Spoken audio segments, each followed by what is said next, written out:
Hammaga salom, sizlar bilan Speaker Boom. Bugun sizlar bilan Chitoylet haqida gaplashmoqchiman. Uning sirlari va u qanday Astro imperiyasiga sotqinlik qilganini ko'rib chiqamiz. Shuningdek, u qanday Astro Gertsaginiya bilan bog'liqligini bilib olasizlar. Aytgancha bu videoda men bir o'zim tahlil qilmayman. Men bilan birga Samuel tahlilchi ham birga bo'ladi. Siz esa yaxshilab o'rnashib oling. Men esa boshladim. Avvalambor, hammaga rahmat aytmoqchiman, chunki bizning oilamiz 4000 ta obunachiga erishdi. Men bundan juda ham xursandman. Mening keyingi maqsadim 5000 ta bo'lish. Agarda siz kanalimga obuna bo'lsangiz, siz meni qo'llab-quvvatlagan bo'lasiz. Shuning uchun kanalga obuna bo'lib qo'ying. Shuningdek, like ham bosishni unutmang. Hammaga rahmat. Endi videoga qaytsak. Otajon, menga zudlik bilan uyali telefon kerak. Chitoylet birinchi marta 7-epizodda paydo bo'lgan va 12-epizodda esa u ko'zdan lazer otishini bilib olganmiz.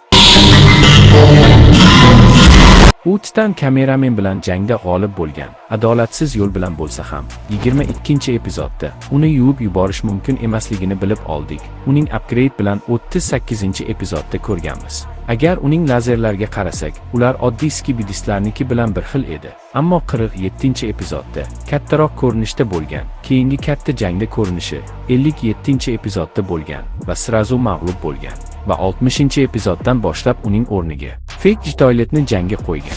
67-epizodda u yangi upgrade bilan qaytib kelgan. Ammo Titan TV men teleport qilgandan keyin sirazu qochib ketgan. 71-epizodda esa bir necha kameramenlarni o'ldirib boshqa bazaga qochgan. Ammo 72-epizodda Astro Scorpion unga yetib olgan va jang qilishgan. Ammo Chitoylet bir necha qurollarni yo'qotgan bo'lsa ham Scorpionni mag'lub qilgan. 73-epizodda u 3 ta titanlarga duch kelgan.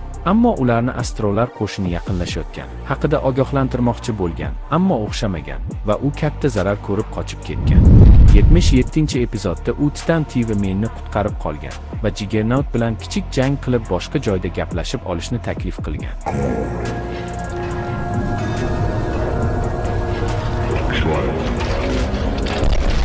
25-sezonda esa u Juggernautni o'zining qo'shiniga qo'shib olmoqchi bo'lgan, ammo Juggernaut rozi bo'lmagan. Aniqrog'i u o'ylanib qolgan. Shundan keyin Chitoyletni ko'rmadik, ammo u 80-epizodda qaytishi mumkin. Aslida 79-epizodda qaytishi kerak edi, ammo Daft Boom uni keyingi epizodga qoldirishga qaror qildi. 72-epizodda Scorpion Chitoylet Astro imperiyasiga xoinlik qilganini aytgan edi. Ammo qanday xoinlik qilishi mumkin? Menda bu savolga javobim yo'q, chunki Daft Boom aytmadi qanday xoinlik qilganini. Shuningdek, u 77-epizodda Astro obliteratorni qulatgan edi, ammo biz buni sezmagan ekanmiz. Daft Boom aytmaguncha Astro imperiyasi Chitoyletni yerga yuborgach, u oddiy odamlarni skibidi toyletga aylantirishni boshladi va odamlardan foydalanib, u o'ziga texnikalar yasab oldi. O'zi skibidi toyletlar ichida faqatgina u Astro. U hozir qayerda ekanligini hech kim bilmaydi. Menda bunga bir necha teoriyalarim bor. Yoki u skibidistlarning yangi bazasida, yoki u sirli agentning sirli bazasida bo'lishi mumkin. Ammo bu aniq emas. Menimcha u daje oyoqlar ham olayotgan bo'lsa kerak, chunki 74-epizodda uning yangi upgrade'da taxminiy posterini ko'rgan edik. Men mazgingizni ko'p nimadir qilmoqchimasman. Shuning uchun endi navbatni Samuel tahlilchiga bersam. Hammaga salom. Bugun sizlar bilan mikrofon oldida Samuel tahlilchi. Avvalo Speak'ga chaqirgani uchun rahmat. Bugun men sizlarga Chitoylet Astro Duchess bilan qanday bog'liq ekanligini aytib beraman va shuningdek u sirli agent bilan qanday bog'liq ekanligini taxmin qilib ko'raman. Xo'sh, Chitoylet Astro Duchess ya'ni Gersaginaning otasi, chunki ular ko'p hodisalarni bir xil takrorlaydi. Masalan, Loki 79-qismning birinchi partiyasida Gersaginaning boshiga ekran tushib ketdi va u jahloti bilan o'rnidan turdi. Keyinchalik birdan jiddiylashdi. Bu hodisani biz 25-sezonda Chitoyletda ko'rgan edik. Astro Jagger unga birdaniga qattiq zarba berdi va Chitoyletni jahli chiqdi. Keyinchalik birdaniga jiddiy bo'ldi, ya'ni unda ham o'sha Lokin yozuvi chiqdi. Bu hodisalar bir-biriga juda ham o'xshaydi. Va shuningdek 79-qismning ikkinchi partiyasida Mafia Toylet Chitoylet haqida gapirgan edi va bu vaqtda o'sha gapni eshitgan Astro Gersagina yuzini g'alati qildi, ya'ni u o'ylanib qoldi. Chitoylet degan nom unga tanish tuyulib ketgan bo'lishi mumkin yoki yaqin insonining nomi bo'lganligi uchundir. Va yana bir eng oxirgi va eng kerakli fakt. 79-qismning birinchi partiyasidagi bir xil gaplar. Astro Duchess kelganda u aytgandiki, ahmoqlar, bu yerga kim yaqinlashib kelayotganini bilmaysizlar degan edi va aynan shu gapni 73-qismda G. Doyle aytgan edi. Bu gaplar bir-biriga juda ham o'xshaydi emas, deyarli bir xil gap.